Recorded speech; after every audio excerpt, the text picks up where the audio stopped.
नमस्कार। खबरां दे इस बुलेटिन विच तुहाडा स्वागत है। मैं हाँ जसप्रीत सिंह। पहला पेश ने चोणवीआं खबरां। प्रधानमंत्री नरेंद्र मोदी ने परसोनल अते ट्रेनिंग विभाग वालों आयोजित चिंतन शिविर विच हिस्सा लिया। अधिकारियों नूं तालमेल अते कुशलता वधाउण लई कहा। GST परिषद वालों सूबियां दी 16,942 करोड़ रुपए की बकाया मुआवजा राशि के भुगतान का फैसला। पंजाब सरकार ने सूबे के 995 करोड़ रुपए के बकाया GST मुआवजे के भुगतान लई परिषद का कीता धन्नवाद। केंद्रीय मंत्री डॉक्टर जतेंद्र सिंह अनुसार हरियाणा के पिंड गोरखपुर विच छेती ही उत्तरी भारत का पहला परमाणु प्लांट स्थापित होवेगा।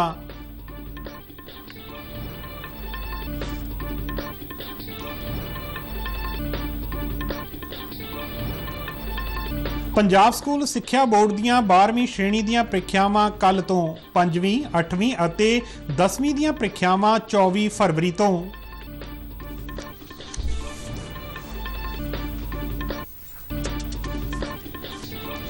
पंजाब विच झींगा पालन अधीन रकबे नूं 1200 एकड़ तो वधा के 5000 एकड़ करन दी योजना। ते हुण खबरां विस्तार नाल। प्रधानमंत्री नरेंद्र मोदी ने परसोनल अते ट्रेनिंग विभाग वालों आयोजित किए गए चिंतन शिविर विच हिस्सा लिया। प्रधानमंत्री मोदी ने ट्वीट करके कहा कि उन्होंने विभाग वालों आयोजित चिंतन शिविर विच हिस्सा लिया अते अधिकारियों नाल गलबात कीती अते विभाग विच तालमेल अते कुशलता नूं होर बेहतर बनाउण दे ढंग तरीकिਆਂ नूं उजागर कीता। वस्तु ਅਤੇ सेवा कर कौंसल यानी कि GST परिषद ने देश के सारे ही सूबिਆਂ ਨੂੰ GST की सारी बकाया राशि का भुगतान करने का फैसला किया है। नवी दिल्ली विच GST परिषद की 49वीं बैठक की प्रधानगी करन तो बाद पत्रकारां नाल गलबात करदिआं केंद्रीय वित्त मंत्री निर्मला सीतारमन ने कहा कि जून 2022 तक के 16,982 करोड़ रुपए के बकाया GST मुआवजे का भुगतान कर दिता जाएगा। उन्होंने कहा कि भावें अज मुआवजा फंड विच ये रकम उपलब्ध नहीं है अते इसलिए केंद्र ने अपने साधना राही ये रकम जारी करने का फैसला किया है। उन्होंने कहा कि परिषद ने राब यानी कि तरल गुड़ की परचून विक्री ते GST पूरी तरह नाल खत्म कर दिता है, जबकि पैकेटबंद गुड़ ते GST दर 18% तो घटा के 5% कर दी है। There's been quite a lot of discussion on pencil sharpeners, GST on pencil sharpeners, because we wanted to rationalize it, has come down now, today's decision, from 18 to 12%.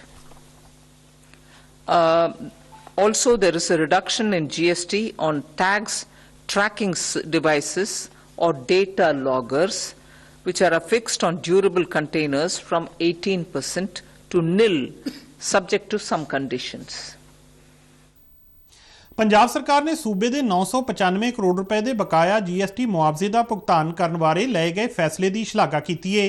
Punjab के खजाना मंत्री हरपाल सिंह चीमा ने परिषद का पेंसिल शार्पनर ते GST नूं घटाउण बारे कीती गई सरकार की बेनती नूं स्वीकार करन ते धन्नवाद करदिआं कहा कि इस नाल विद्यार्थियों ते उन्हां दे मापिआं नूं कुछ राहत मिलेगी। GST ट्रिब्यूनल के मुद्दे ते चीमा ने कहा कि कौमी पद्धर ते एपीलेट ट्रिब्यूनल बनाउण दी बजाए ये अधिकार सूबिआं नूं दिता जाना चाहिए है, क्यों जो भारत एक वड्डा देश है अते हर सूबे दीआं अपणीआं समस्यावां अते चुनौतियां ने, जिन्हां दा सूबा पद्धरी एपीलेटर ट्रिब्यूनलां राहीं बेहतर हल कढिया जा सकदा है।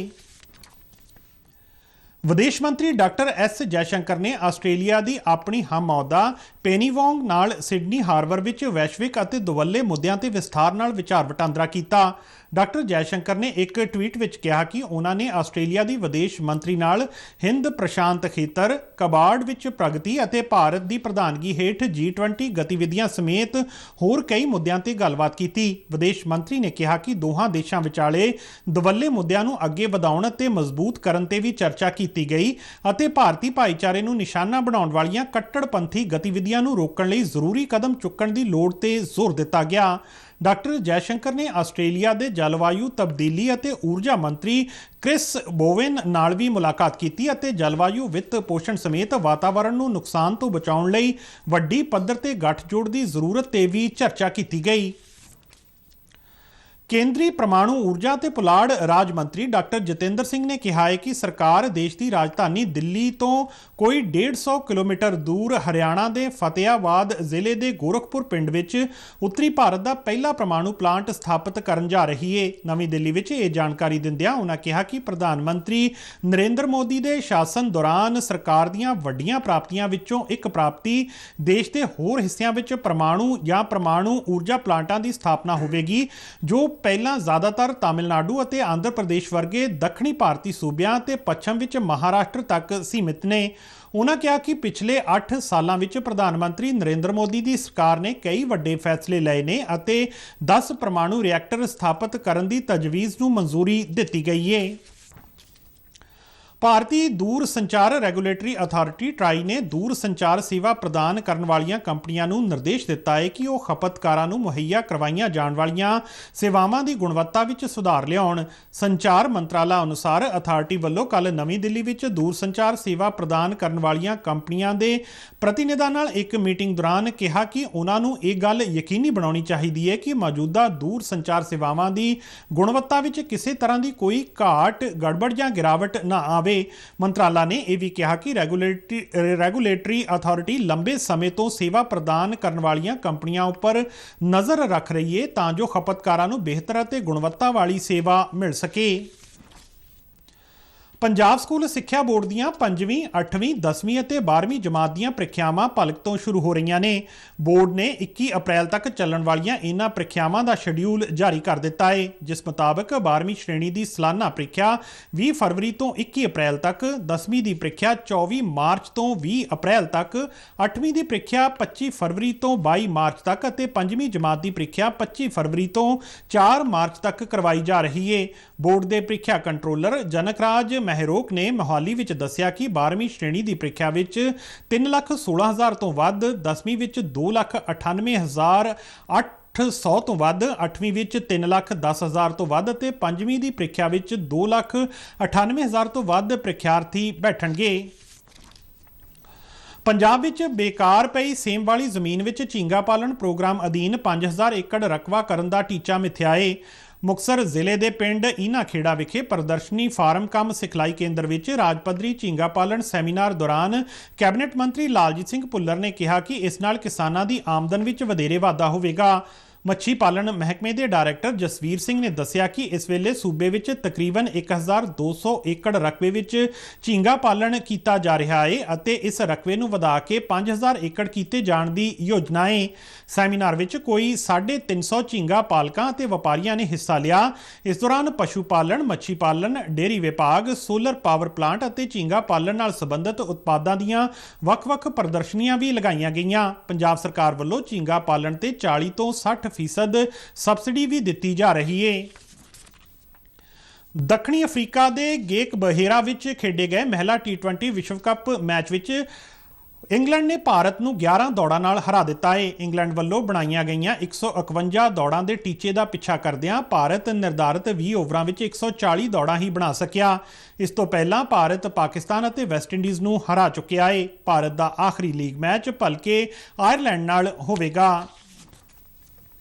ਭਾਰਤ ਅਤੇ ਆਸਟ੍ਰੇਲੀਆ ਵਿਚਾਲੇ ਬਾਰਡਰ ਗਵਾਸਕਰ ਟਰਾਫੀ ਦੇ ਨਵੀਂ ਦਿੱਲੀ ਦੇ ਅਰੁਣ ਜੇਟਲੀ ਕ੍ਰਿਕਟ ਮੈਦਾਨ ਵਿੱਚ ਖੇਡੇ ਜਾ ਰਹੇ ਦੂਜੇ ਕ੍ਰਿਕਟ ਟੈਸਟ ਮੈਚ ਦੇ ਤੀਜੇ ਦਿਨ ਅੱਜ ਆਸਟ੍ਰੇਲੀਆ ਨੇ ਕੱਲ੍ਹ ਬਣਾਈਆਂ ਗਈਆਂ ਦੂਜੀ ਪਾਰੀ ਵਿੱਚ 1 ਵਿਕਟ ਦੇ ਨੁਕਸਾਨ ਤੇ 61 ਦੌੜਾਂ ਤੋਂ ਅੱਗੇ ਖੇਡਣਾ ਸ਼ੁਰੂ ਕੀਤਾ।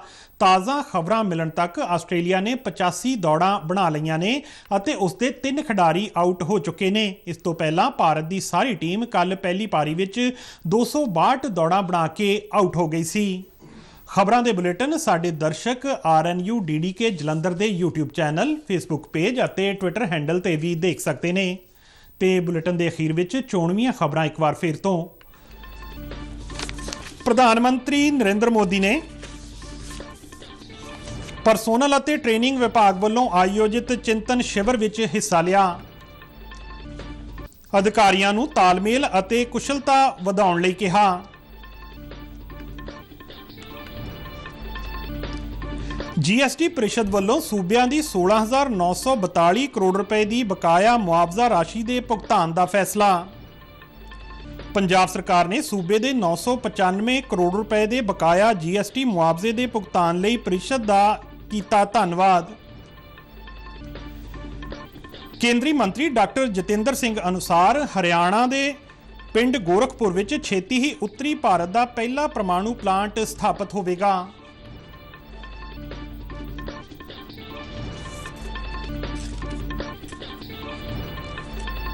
ਪੰਜਾਬ ਸਕੂਲ ਸਿੱਖਿਆ ਬੋਰਡ ਦੀਆਂ 12ਵੀਂ ਸ਼੍ਰੇਣੀ ਦੀਆਂ ਪ੍ਰੀਖਿਆਵਾਂ ਕੱਲ੍ਹ ਤੋਂ, 5ਵੀਂ, 8ਵੀਂ ਅਤੇ 10ਵੀਂ ਦੀਆਂ ਪ੍ਰੀਖਿਆਵਾਂ 24 ਫਰਵਰੀ ਤੋਂ।